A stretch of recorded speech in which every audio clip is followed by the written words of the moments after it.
Hello there. That was the first line I was expecting from Obi-Wan Kenobi, the brand new Star Wars series. A series I've been anticipating for a long time and just pleading and hoping that it wasn't going to be terrible. They released the first 2 episodes this week, and I gotta say, I'm very impressed so far.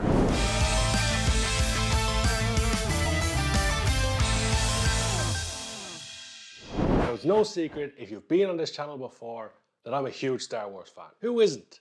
Well, a few people, especially since, the whole sequel ordeal. Let's not talk about those movies. Unless, of course, you want to watch worst movie ever. I believe it's episode 10 and 11, maybe it's 9 and 10, where I explain why Star Wars The Last Jedi is the worst movie ever. And while other Star Wars series, like The Mandalorian, has been a great success, the Book of Boba Fett, of course, was okay until it became Mandalorian Season 3, and then it became really good again. Although those series had success, you always wonder whether the next one's going to be as good. Look at some of the MCU stuff. Some of them were good, WandaVision was pretty good, Loki was interesting, everything else was kind of it. Quickly, before we jump fully into the review, I just want to remind everybody that we're on a road to 1,000 subscribers. That's the goal, to get to 1,000 subscribers by the end of the year. And the only way I can do it is with your help.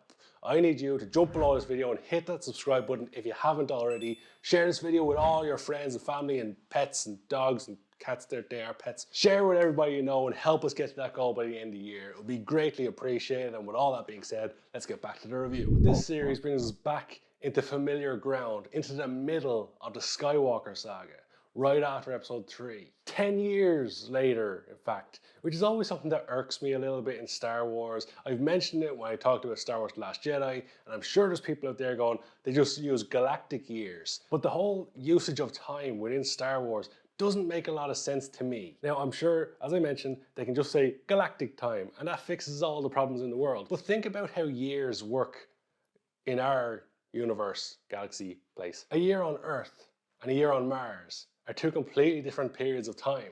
One takes longer than the other. So when someone's on Tatooine in Star Wars and they say, I'm 10 years old, is that the same as when someone's on, say, Naboo and they say they're 10 years old? Or Alderaan in this case.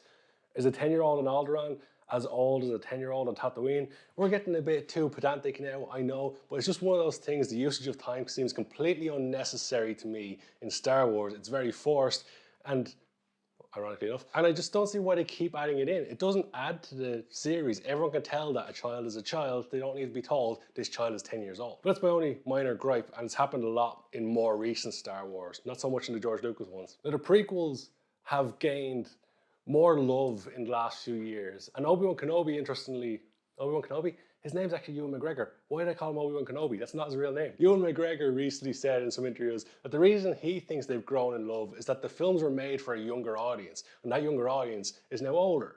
And I'd fully agree with that, because I was about 9 or 10 when the first movie came out, when Phantom Menace came out. The first episode of Obi-Wan Kenobi was about 50 minutes long-ish. It's quite a long episode. However, for me, the episode flew by. When the credits rolled, I was like, wow, that went by super quick. I was expecting even more to happen.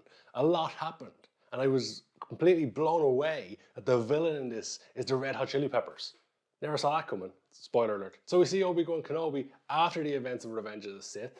We see him looking over Luke. And then we see young Leia on Alderaan, a planet we haven't actually been on in the actual movies. We've seen it before. We've seen it get blown up, in case you forgot. So it's pretty cool to see a new planet. That's something I think they didn't do well in the sequel movies. The J.J. Abrams and shitty Rian Johnson movies. They didn't introduce enough new elements to Star Wars, stuff we haven't seen before. They basically just took old stuff and revamped it and had Luke drink blue titty milk for some reason.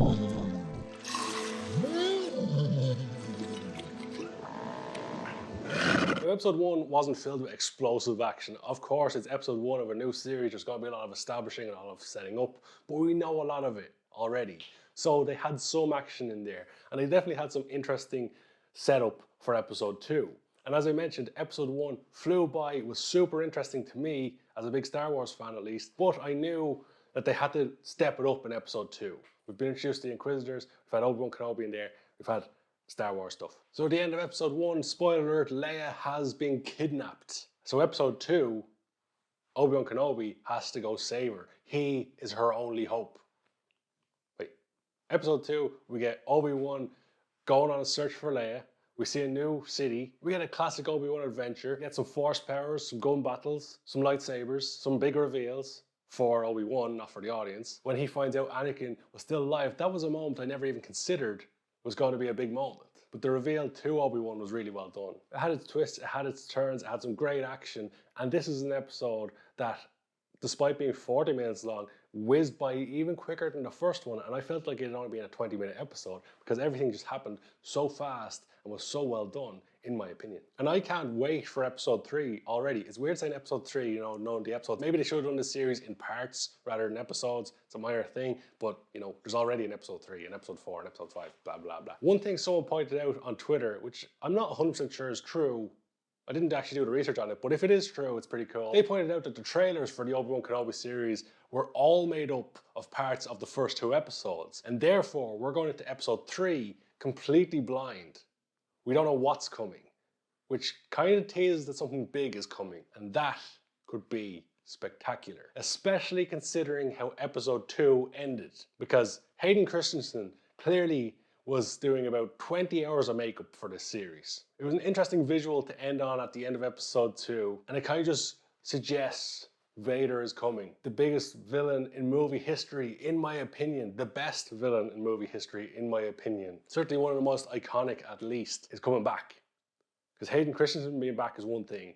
Vader being back is a whole other thing. I think they just got so much right with this series. The music was fantastic throughout, very Star Warsy, which is something that the sequels, I believe, got wrong. Was some of the music just wasn't quite Star Warsy enough, if that's the thing. They got the tone, the setting, and the feel of a Star Wars movie in there. It's great seeing Obi-Wan, although his accent did seem a little bit off. Ewan McGregor did say it took him a while to find that accent again. He'll get there, he'll get there. For me, I think the best part of it was young Leia. The actress who plays young Leia instantly became one of my favorite actresses. Her line delivery, her confidence with it all, she just portrays the role of Leia as a kid brilliantly, and it was fantastic casting, and I can't wait to see more of her. I'm sure I'm not the only one in that. I think she was one of the standout performers in the whole thing. The main thing I'm hoping for with the series is ultimately at some point we get Jar Jar back, and then he gets killed off, because you know we're all waiting for that just final payoff. Jar Jar head sliced off.